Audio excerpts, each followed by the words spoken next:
नमस्कार मित्रांनो. आपण ह्याच्या आधी विहिरीचा व्हिडिओ टाकला होता. त्या विहिरीचं आपण सांगितलं होतं की बाबा विहिरीला पाणी कशामुळे कमी पडत नाही. आणि विहिरीला तुम्ही पाहू शकता रात्रभर मोटर चालू असताना देखील सकाळी तेवढंच पाणी आलं आहे. मी ह्याच्या आधीसुद्धा सांगितलं होतं की विहिरीला पाणी कशाप्रकारे वाढवायचं, उन्हाळ्यामध्ये कशाप्रकारे त्या विहिरीचं संगोपन करून त्या ठिकाणी पाण्याचं नियोजन करायचं. मग आता ह्या गोष्टी सांगितल्यावर बरेच लोक म्हणले, तुलाच लय कळतंय का, तुलाच लय माहिती का, आमच्या पण विहिरीला पाणी आहे. मित्रांनो, मी कुठं म्हणतोय तुमच्या विहिरीला पाणी नाही, अशा प्रकारचं कुठं वक्तव्य आपण केलेलं नाही. पण ज्या शेतकऱ्याकडं पाण्याची कमतरता आहे, ज्या शेतकऱ्याकडं खरंच पाणी नाही, त्या शेतकऱ्यांसाठी आपण सतत व्हिडिओ घेऊन येत असतो. मग आता प्रत्येक शेतकऱ्याच्या मनामध्ये प्रश्न आहे की बाबा ह्या विहिरीला एवढं पाणी का आहे, नेमकं कारण काय. कारण आता विहिरी तर प्रत्येकाकडं आहेत. काही जणांच्या विहिरीमध्ये पाणी आता संपत आलेलं आहे, काही जणांच्या विहिरीमध्ये आता पाणी राहिलेलं नाही.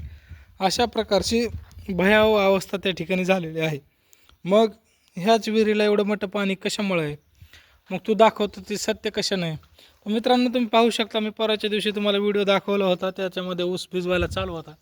बरेच शेतकरी म्हणले, तुझ्याकडे काय पिकच नाही, तू काय भिजवतो. अशा प्रकारचे बेताल वक्तव्य करणारे देखील शेतकरी आपल्यामध्ये आहेत. परंतु ते शेतकरी म्हणायचे की नाही, हाच प्रश्न आहे. कारण एका शेतकऱ्याला दुसऱ्या शेतकऱ्यापासून स्तुती करायला पाहिजे, त्याचं हे करायला पाहिजे, पण तसं काही दिसत नाही. पण त्या शेतकऱ्याची मी विहीर दाखवली होती, त्याच विहिरीवर परत एकदा आलेलो आहे. तर तुम्हाला दाखवतो की हे बघा विहीर. आणि ह्या विहिरीला काय केलं मित्रांनो, तर ह्या विहिरीमध्ये त्या ठिकाणी बऱ्याच पॉईंट काढलेले आहेत. त्या पॉईंटनुसार पाणी त्या ठिकाणी विहिरीला येत आहे. आता तुम्ही म्हणसाल की विहिरीला पाणी येतं आहे तर म्हणतोय, मग विहिरीला कसं काय पाणी येतं आहे, कशा स्वरूपाचं पाणी येतं आहे. तर मित्रांनो, ही विहीर जी आहे तुम्ही आता बघताय, त्या विहिरीमध्ये बऱ्याच दिवसापासून त्या शेतकऱ्यानं विचार केला होता की मला पाणी कमी पडतं आहे, पाणी कमी पडतं आहे. त्याचं 4 एकर जमीन आहे मित्रांनो. 4 एकर जमिनीला ही पाणी ही विहीर पुरवते.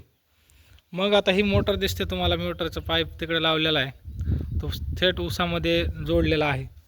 बऱ्याच ठिकाणी असं सगळ्या स्वरूपाचं नियोजन केलेलं असताना देखील त्या ठिकाणी शेतकऱ्याचं कुठंही भागताना दिसत नाही. मग शेतकरी विचार करत आहे की बाबा अशा स्वरूपाचं जे होत आहे ते कशामुळे होत आहे, कारण काय आहे. तर त्याचं कारण आहे मित्रांनो, शेतकऱ्याला जे पाहिजे होतं, शेतकऱ्याची जी विहीर आहे त्या विहिरीचा जर विचार केला तर तुम्ही बघू शकता, शेतकऱ्यानं स्वतःच्या पैशातून बांधलेली विहीर. मग आता शेतकऱ्याला पाणी कसं लागतं, जमिनीत सोनं कसं सापडतं, तर त्याच्यासाठी आपल्याला जमिनीमध्ये त्या ठिकाणी 50 फुटापर्यंत ही विहीर खोल आहे. 50 फुटापर्यंत खोल असल्यामुळं ह्या जमिनीचा साठा चांगल्यापैकी बऱ्यापैकी 20 फूट तरी पाणी राहतंच कंटिन्यूमध्ये ह्या विहिरीमध्ये. मग दिवसामध्ये 8 घंट्याची गॅप चालते. मग आता 8 घंट्याचा गॅप चालायपुरतं पाणी येतं, एवढा मोठा झरा यायला आहे. मग आता झरा कोण म्हणताल जागेवर लागला आहे का, तर अजिबात नाही. हिला जागेवर झरा एक पण लागलेला नाही. पण मित्रांनो, आता हिचं ज्यावेळेस पाणी खाली जाईल, थोडं थोडं कमी होईल पाणी, त्यावेळेस आपण दाखवण्याचा प्रयत्न करणारच आहोत. सध्या तरी कुठल्याही प्रकारचं पाणी कमी होताना दिसत नाही. त्याचं कारण आहे की ह्या विहिरीमध्ये त्या ठिकाणी पाणी इतक्या प्रमाणात येतं आहे, इतका म्हणजे ही आहे. त्याचं कारण आहे की त्याला आडवे बोरवेल मारलेले आहेत. आपण 6 बोरवेल या विहिरीमध्ये घेतलेले होते, त्याच्यापैकी 3 बोरवेलमधून पाणी चांगल्या प्रकारे येते. त्याच्यामुळे विहिरीतलं पाणी कमी होत नाही आणि बऱ्याच प्रमाणामध्ये शेतकऱ्याचं त्या ठिकाणी फायदा झालेला आहे. मग बरेच शेतकऱ्यांना वाटतं की माझ्या पण विहिरीला पाणी यायला पाहिजे. तर मित्रांनो, आपल्या विहिरीला 50 फूट खोल जर विहीर असेल, 50 असेल, 60 असेल, तर 40च्या खालीच विहीर पाहिजे. कारण वरीत पाणी लागणार नाही, उन्हाळ्यामध्ये ते पाणी चालणार नाही. 50च्या खाली जर असेल तर त्या ठिकाणी तुमच्या विहिरीमध्ये तुम्ही आडवे बोरवेल घ्या, नक्कीच तुम्हाला ह्याचा फायदा होणार आहे. कारण तुम्हाला सांगतो, मी 6 बोरवेल घेतले होते, 6 पैकी 4 बोरवेल फेल गेले आणि 2 बोरवेलला चांगल्या प्रकारे पाणी लागल्यामुळं, चांगले 2.5 इंची पाणी कसं म्हणतात त्याप्रमाणे ते पाणी ह्या बोरवेलमध्ये चालतं आहे. त्याच्यामुळं कुठल्याही प्रकारचं पाणी ह्या विहिरीला कमी पडत नाही.